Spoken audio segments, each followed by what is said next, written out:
All right, let's jump right in. Today, we're doing a deep dive into the life of Jean-Marie Le Pen. Okay.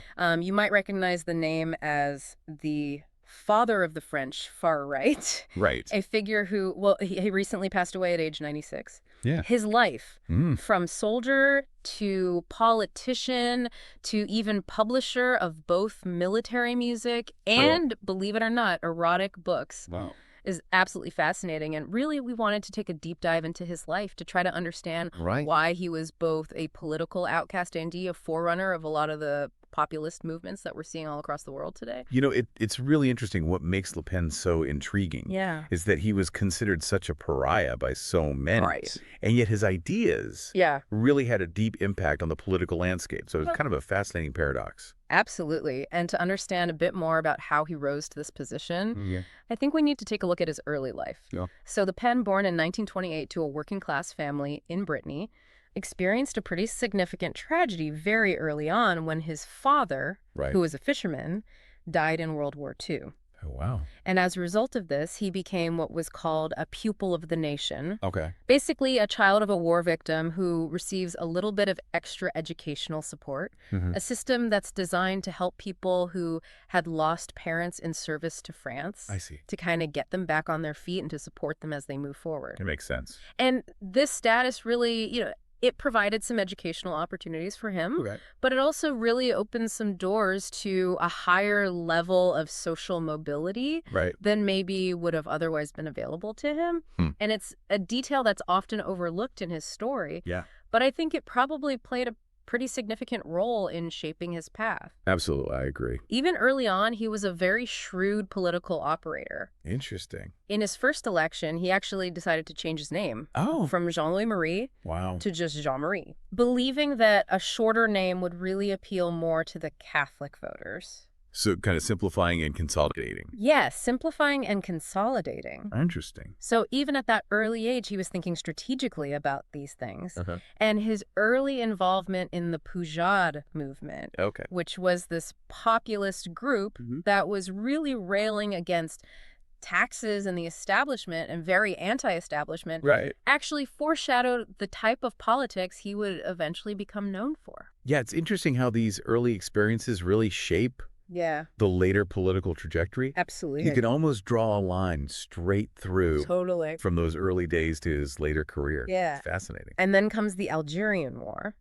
where things get a little bit more complex. Okay. There are accusations of torture that came out during his time in the Algerian War, Right. although different biographers have come to different conclusions about the level of his involvement. Right. It's kind of a taste of some of the complexities Yeah. that always surrounded Le Pen. It's like we get a glimpse of Yeah. a really complex and controversial figure. Right. And it just adds another layer to the whole story. Right. And even amidst this brutality of the Algerian War, we start to see some unexpected nuances. Interesting. He was known, for example, for respecting the Islamic burial rites for fallen Algerian fighters, Okay. which was not something that all French officers were doing at the time. So kind of showing a certain level of respect in the middle of this very brutal conflict. Right. It shows that he wasn't simply this one-dimensional figure that Yeah. maybe some people make him out to be. Yeah, that's a really important point to consider. Absolutely. That there's more to him Yeah. than meets the eye.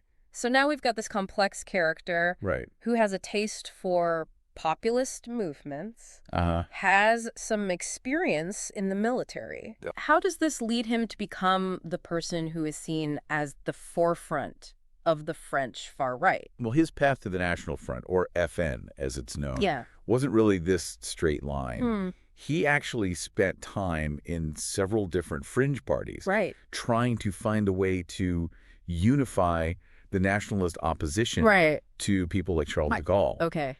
So he was really trying to bring together all these different factions Right. under one banner. And the FN that he founded in 1972 Hmm. was really a diverse, even clashing group. Oh, really? I mean, you had Catholics, Oh, you had royalists, Interesting. people who had been tied to the Vichy regime during the war, Wow. and even some with pretty overt neo-Nazi links. Hmm. That's a pretty broad spectrum. It was a very broad spectrum. So how did he manage to bring all these people together? Well, one of the co-founders of the party was actually a former SS officer. Oh, wow. So it makes you wonder Yeah. how he managed to reconcile all of these very different, Right. oftentimes extreme elements. Right. Within the party. It's really a puzzle. It is. Yeah. And to understand how this happened, I think you have to consider the historical context Yeah. of post-war France. Right. This was a period of significant change. You had decolonization. Yeah. You had these major economic shifts. Right. And there were these very real anxieties about French national identity. Yeah, I can see how that would create fertile ground Yeah. for these kinds of far-right ideologies to take root. Absolutely. And Le Pen was able to bring these groups together under this banner of the FN. Interesting. And there are so many contradictions with Le Pen. Okay. Like, for example, he consistently denied being racist. Right. But yet the FN literature very clearly promoted ideas of racial purity. How do we make sense of that? Well, this is where the use of dog whistles and coded language comes in. Mm-mm. He was appealing to racial anxieties Yeah. without explicitly endorsing racist views. Right. So he would talk about preserving French culture and French identity. But the subtext was often centered on excluding immigrants, especially those coming from North Africa. I see. So in these early years, Right. we see Le Pen leading this eclectic group of Right. extremists Yeah. holding views that are very much outside of the political mainstream. Okay. This is not someone you Yeah. would expect to be running for president one day. It seems pretty unlikely at this point. Right, and in fact, his first attempt at the presidency in 1974 earned him a meager 0.75% Wow. of the vote.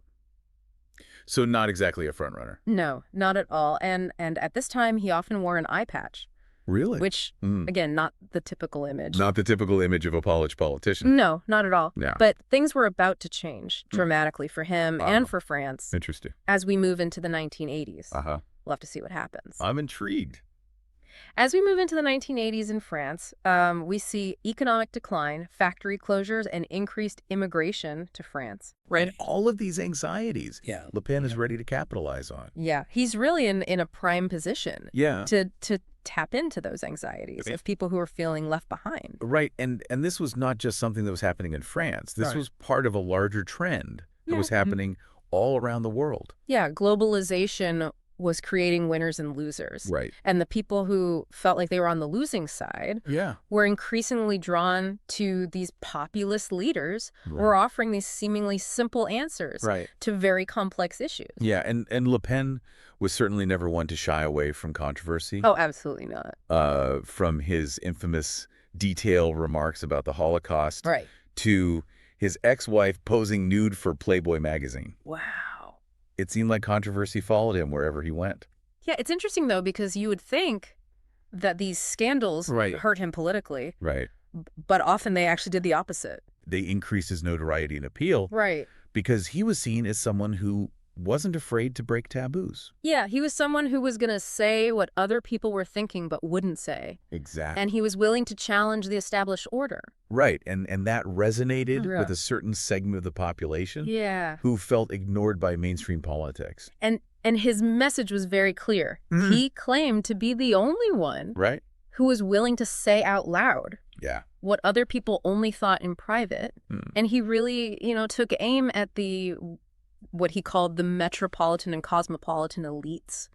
Yeah, this is a strategy that's wow. been used by populist leaders all over the world. Right. And we see the impact of this with Le Pen's success in tapping into these anxieties. Right. And it really all kind of came to a head in the 2002 presidential election. Okay, so his support had been steadily growing up to this point. Right. I don't think anybody could have predicted what was about to happen. Well, it was a really interesting situation. Okay. His first round vote total didn't actually see a huge increase. Okay. It went up to about 17%. Okay. But because of the way the left-wing vote was split, Okay. Le Pen actually ended up going head-to-head with incumbent president Jacques Chirac Why? in the second round. So for the first time, Yeah. you have this far-right candidate Right. who is in a runoff election for the French presidency. It exposed these really deep divisions Yeah. within French society. Right. And it sent shockwaves through the country. Hmm.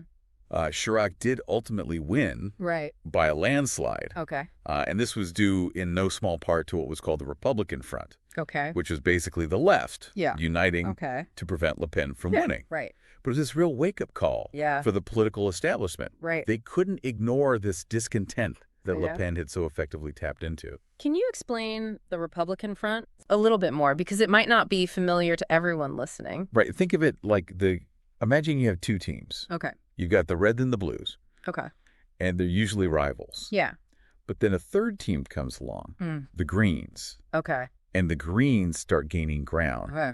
And the Reds and the Blues suddenly realize Yeah. that if they keep fighting each other, Uh-huh. the Greens might actually win. All right. So they put aside their differences Yeah. and they form this temporary alliance Okay. to defeat the common enemy. I see. So in this case, the Reds and the Blues Right. are the left and right-wing parties Yeah. in France. Okay. And the Greens are Le Pen and the National Front. That's a great analogy. Yeah. That makes a lot of sense. It helps to understand how a figure like Le Pen, Yeah. who's on the fringe, Right. could actually force the traditional left and right Right. to band together against him. And it's interesting because when you look at the 2002 campaign, It really seems like a precursor to the later successes of figures like Donald Trump in the U.S. or Nigel Farage in the U.K., exactly. all using these similar strategies, appealing to economic anxiety, Right. fueling concerns about immigration and cultural change, and positioning themselves as these outsiders, Exactly. battling a corrupt elite. It's a familiar playbook.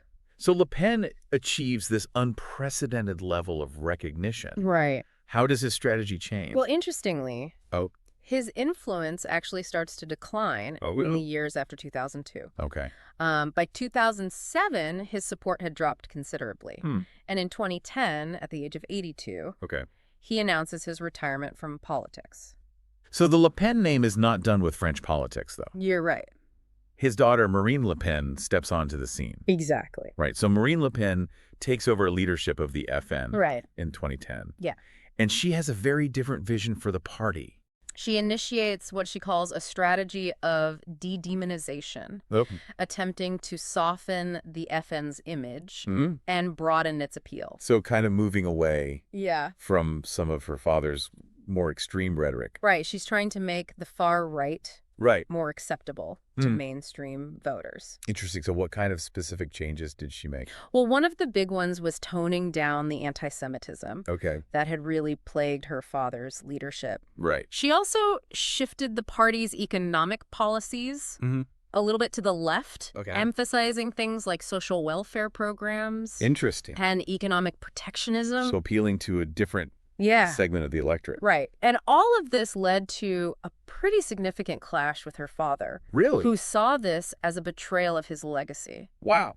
He thought that she was sacrificing the party's core principles Right. for the sake of gaining votes. It's like a generational clash Yeah.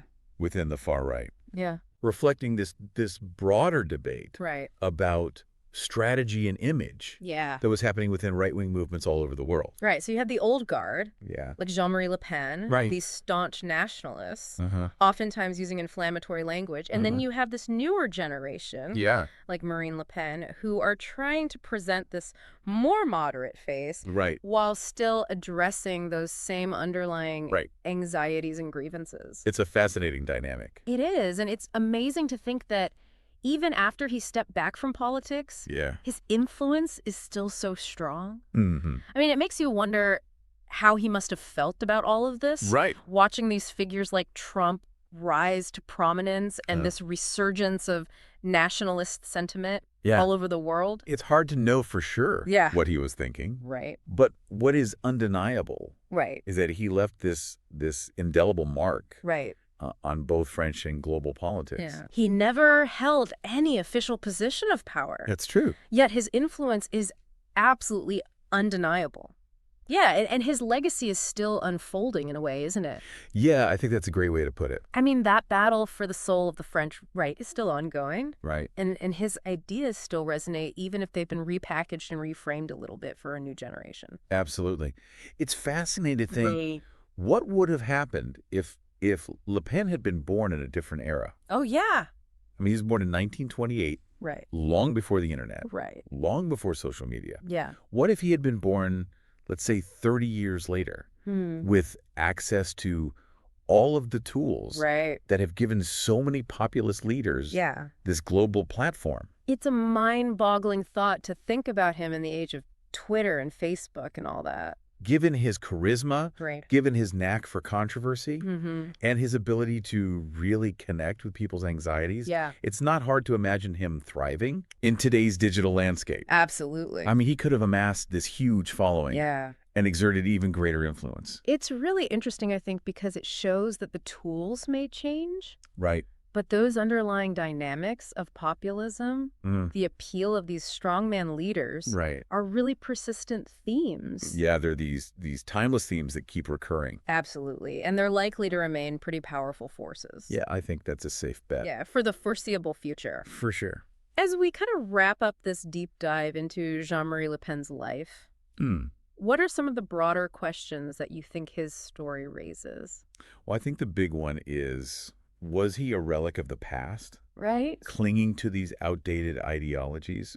Or was he, in a way, a prophet of the present? Right. Foreshadowing the rise of populism and all these trends we see in politics today? That is the question that has been lingering in my mind this whole time. It's not an easy one to answer. Not at all. I mean, he was undoubtedly a product of his time. Right. Shaped by the experiences of World War II, decolonization, the economic anxieties of the late 20th century. Right. But he was also incredibly skilled at channeling those anxieties into this powerful political force. Absolutely. He understood how to give people simple solutions. Yeah. He knew how to attack the elites. Right. He knew how to scapegoat outsiders. It's a playbook that, unfortunately, is still very relevant today. Yeah, and we see it echoed in the rhetoric of so many populist leaders all over the world. For sure. So as we wrap up here, what aspects of his appeal do you think still resonate with people today? I think it's crucial to recognize that the rise of figures like Le Pen isn't solely about economic hardship or concerns about immigration. Right. It's about this much deeper sense of cultural anxiety. Right. This feeling that traditional values, traditional ways of life are under threat in this rapidly changing world. Yeah, I think that feeling of being left behind, of not having a voice, can be incredibly powerful. And it can make people more susceptible to these charismatic leaders who promise to restore order, to protect their interests, to give them back their voice. Right. And that's, I think, what makes Le Pen's legacy so complex and, frankly, troubling. Yeah. Because while he may be gone, the forces that propelled him to this position of prominence are still very much in play. Very much so. So as we conclude our deep dive here, what are some key takeaways that you would want to leave with our listeners today? I think it's more important now than ever to be critical thinkers, to be discerning about the information that we're consuming, and to engage actively in shaping the kind of future that we want.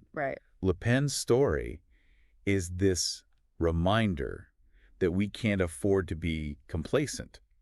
The forces that he represented haven't disappeared. Absolutely. And it's up to all of us to understand them. To really understand them and to work toward a more inclusive and equitable society. Well, that is a really powerful message to end on. I hope so. I think we've covered a lot of ground here in this deep dive into the life and legacy of Jean-Marie Le Pen.